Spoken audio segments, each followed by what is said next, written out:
If there was one physical subject, one material subject that we should focus on, in my opinion, it is very clear that the head of the snake is the financial system.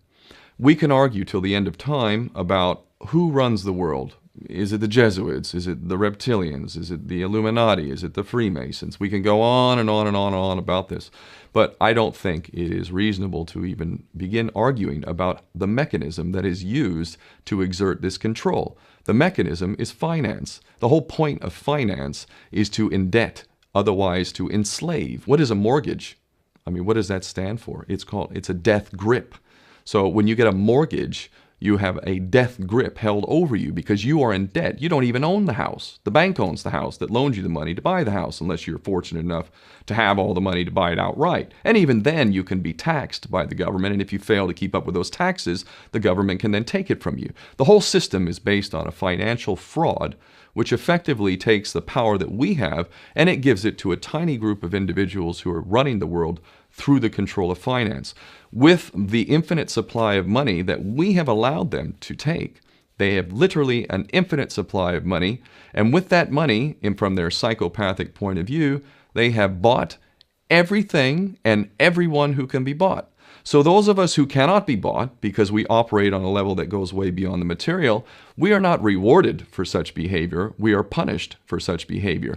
And the most slovenly, disgustingly criminal, pedophilia, corrupt moral individuals, those are the ones that are rewarded in this system, which is upside down. We reward the pedophiles, we reward the corrupt, we reward the liars, we reward the people with no morals at all, and usually we compromise them under this system in terms of maybe a videotape. Maybe Barack Obama is gay. Maybe we have videotape of him having sex with another man, or perhaps some other acts that may be not so popular amongst many of the electorate.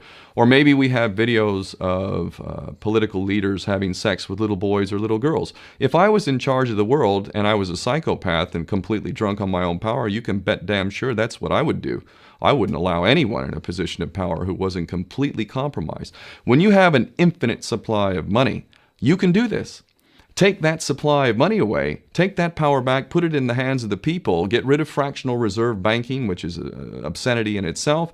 Listen to the lessons of Jesus Christ if you're a Christian who got really pissed off when he went to the temple and he saw what the money changers were doing.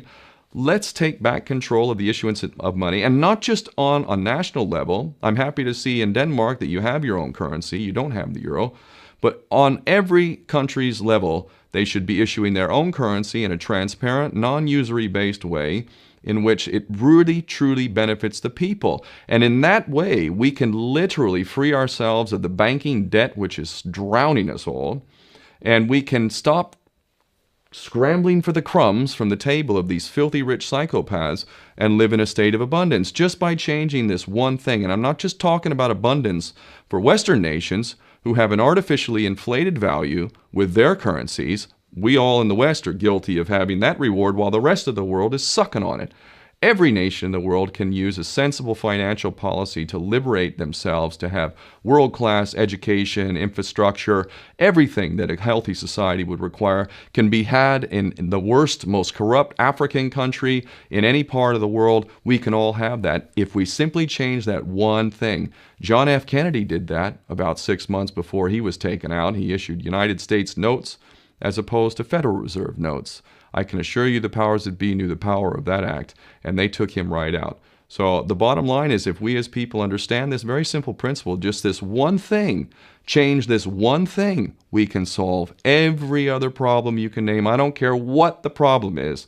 I can bring it back to the financial system and an infinite supply of money for a bunch of psychopaths who are running the world, as opposed to an abundant supply of money for all of us. So in that sense, I'm very optimistic. This is not rocket science. I am not the smartest guy in the room. We can all understand this. And as soon as we do, we can exercise the same power that we had, but relinquished, and we can have a future for ourselves and our children. There's a lot to be optimistic about, quite frankly.